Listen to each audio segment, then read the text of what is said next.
ইসরায়েলের সঙ্গে চলমান উত্তেজনা ও যুদ্ধ পরিস্থিতির প্রভাব সত্ত্বেও ইরান তার তেল রপ্তানি অব্যাহত রেখে অর্থনৈতিকভাবে উল্লেখযোগ্য সাফল্য অর্জন করেছে। এই আয়ের বড় একটি অংশ এবার যুদ্ধকালীন ক্ষয়ক্ষতি কাটিয়ে দেশটির শিল্প অবকাঠামো পুনর্গঠনে ব্যয় করার সিদ্ধান্ত নিয়েছে তেহরান।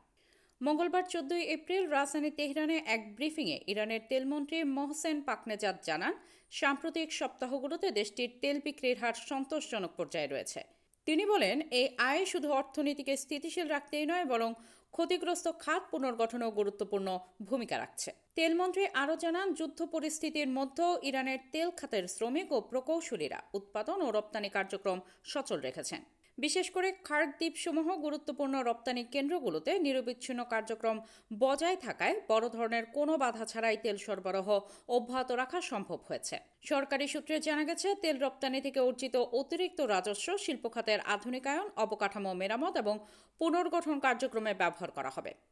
একই সঙ্গে আন্তর্জাতিক বাজারে ইরানি অপরিশোধিত তেলের দাম বৃদ্ধি পাওয়ায় রাজস্ব আয় আরও বেড়েছে বলে জানা গেছে। বিশ্লেষকদের মতে, আন্তর্জাতিক চাপ ও আঞ্চলিক অস্থিরতার মধ্যে তেল রপ্তানি ধরে রাখা ইরানের অর্থনৈতিক সক্ষমতার একটি গুরুত্বপূর্ণ উদাহরণ।